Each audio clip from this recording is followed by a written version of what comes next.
What's up everybody, SuperWX fan here for another car review. This is of course the 2010 Chevrolet Camaro RS, and so this is the V6 model of the Camaro. And right, the first thing you're going to say is, oh, why didn't you test a V8? Well, I'm curious as to, if this V6 is a car that everyone's like, oh, they just couldn't afford the V8 so they got the V6. Or is the V6 the enthusiast choice? The goal of this review is to find that out. So the exterior of the Camaro, I think it looks really good and clean. It has a nice retro look to it. I think it looks modern enough to not look like a total clone of the 60s Camaro, but it still looks really cool, and I love the design of it. I'm a big fan of retro things, so you'll know that, that's why I love the front end. That's why I love the proportions of the car and everything. It's very old school vibe to me. The gauges on the inside also are very old school, and I love that. But I mean, it looks really cool. I mean, one of the things is this car has very small glass, which some people have complained about the drivability of that because it's so small. But because of that, you have these really cool, short little windows, and it gives it a really low-slung, almost chop-top kind of look to it. And I think that was very ambitious of Chevrolet to go out on a limb and do that instead of just sacrificing the cool look of the car for having better visibility. So yeah, I love the proportions of the car. I think it's a really good-looking car. All right, so for the interior of this car, it's very clean and simple in here, actually. It's quite nice. I like it a lot. So you have this steering wheel, which has kind of a deep dish kind of design to it, which looks cool, but sadly doesn't function very well, in my opinion.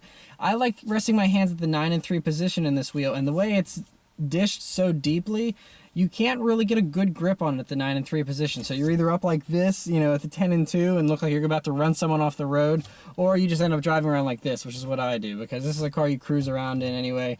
So I just drive like this. Unfortunately, it's a really cool look, but just the way that it was executed, it just didn't really pan out really well for the driving dynamics, in my opinion. Other things about the interior. So you have this cheap plastic along the front here. It looks nice. I mean, everything aesthetically looks very clean and simple, but this plastic, it just screams cheap. I mean, you can spot that from a mile away. And you have some cloth up here on the sides of the doors, and these cloth seats aren't bad. They have wider bolsters, but once again, I'm a smaller guy, so most average Americans probably would love these seats and think they're very nice and supportive.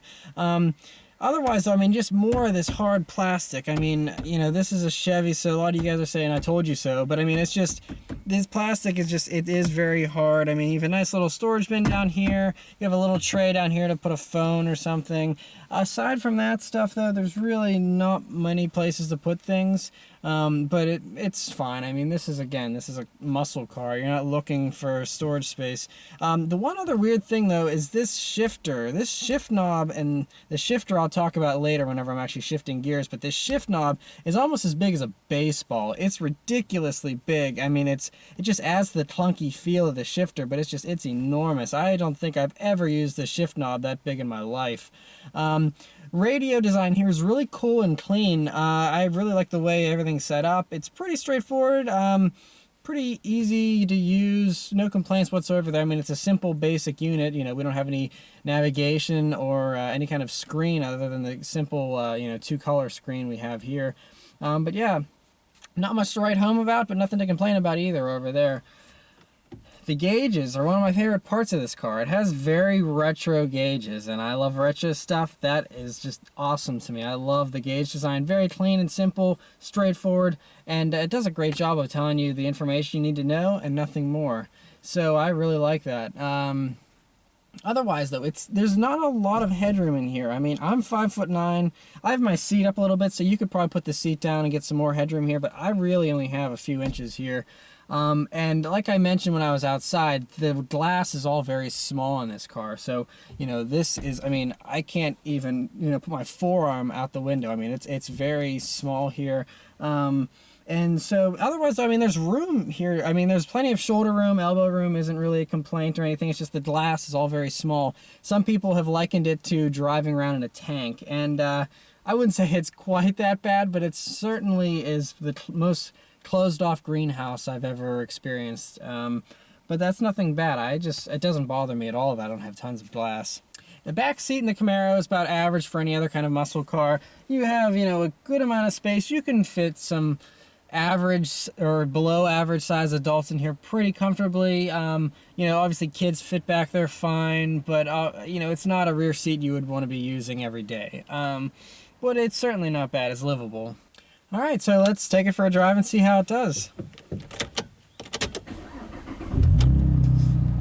Now this one has an aftermarket exhaust system. I'm not sure of the brand, but so you're going to definitely hear some additional noises that you normally wouldn't hear in a stock V6 Camaro. And many thanks to Harrison Auto Sales for allowing me to review this car today. So when you first start driving one of these, you do realize you're driving a bigger car. I mean, that's something that's typical of any kind of muscle car you drive. The Mustang feels the same way. But it's something in this car especially you get used to really easily. It doesn't feel overly wide or overly huge. It's bigger, but that's it. So that's something that you will notice. Like, I'm turning onto a back road here now. Give it a little acceleration. And yeah, so I mean, you can kind of tell this car isn't best suited for back roads. I don't think that's where it's most comfortable, but it does handle back roads really well. The body roll is very well controlled in this car. It's doesn't really put up too much of a complaint. It doesn't feel like you have to work too hard to go around a bend in this car. It's actually a very nice handling car. That power band, like I just did that acceleration for you back there, this V6 actually isn't very punchy. There's not a whole lot of torque, actually, especially down low. There's not much power, but you get this thing singing, it'll go up to 7,000 RPMs, and it's actually quite exciting. Once you get like over 4,000, it really starts to rip, and it's pretty cool. I actually like this power band. I wasn't expecting it to be like that at all.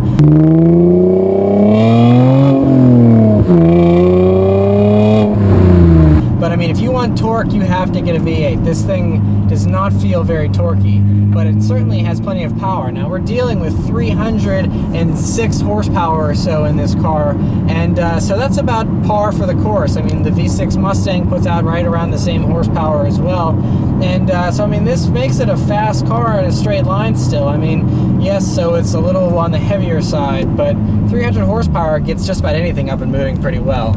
Do another acceleration here to show you the power band.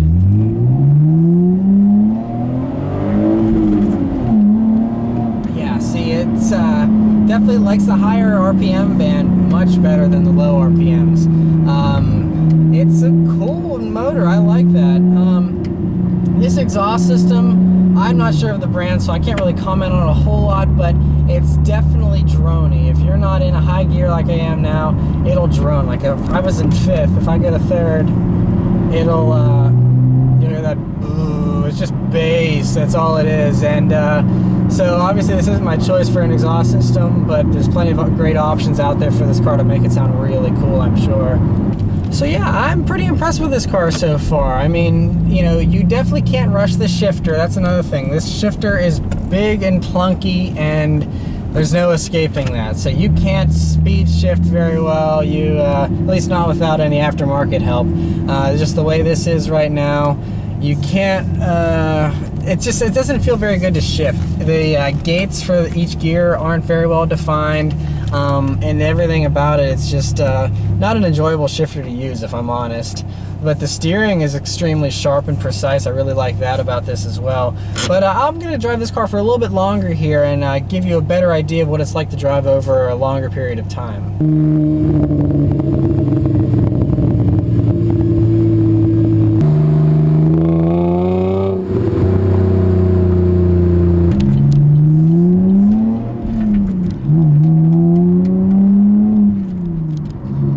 So I've been driving this car for a while now and got a better feel for it.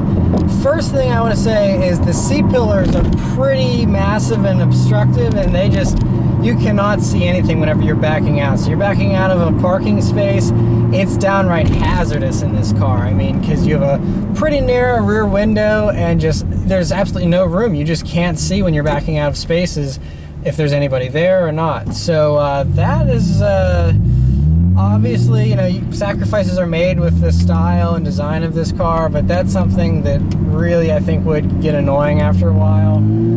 Speaking of getting annoying after a while, I have gotten a lot more comfortable with this car, but this steering wheel is still just so awkward to put your hands on. It's just, I can't find a good place to put it. I mean, this makes me feel like an idiot if I drive around like this all the time.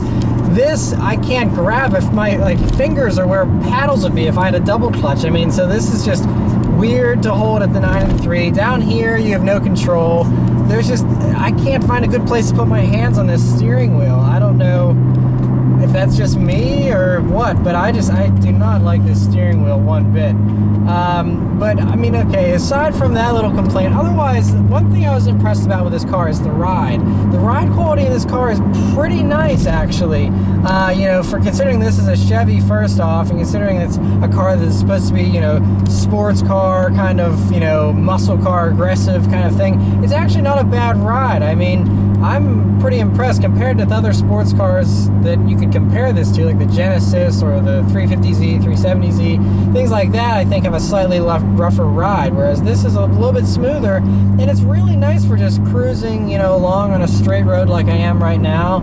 I mean, it's really nice. I wouldn't consider it luxury car smooth, but it's certainly pretty good for the kind of sporty car that it is. One thing though about this car that I wish was better was the brake pedal isn't as confidence inspiring as you'd like it to be. You hit the brake pedal and you really have to hit it hard to like really get it to do something. I mean, obviously if this was a brand new car, I might have touchier brakes, but you don't really get a whole lot of feedback from them as far as how hard they're working or anything. You just kind of stab the brake pedal and it does stuff, you know, and hopefully it slows you down, and it does. I mean, the brakes on this car don't blow me away, but they're not bad either. So I want to get back to the original question I posed at the beginning of the video, which is, you know, is this V6 a compromise? Is it only for people that don't want to pay the high gas prices of the V8, the high insurance, the just additional MSRP of the V8, or is, you know, is this just a compromise car? And I don't think so. You know, I think, well, obviously, this V6 is lighter than the V8, so this car isn't going to have as much weight over the front axle, and it's going to be lighter weight, so it's going to handle better. But aside from all the stuff as far as physics are concerned and weight, you know, is this V6 not as much fun as the V8? And to be perfectly honest, it's kind of a mixed bag.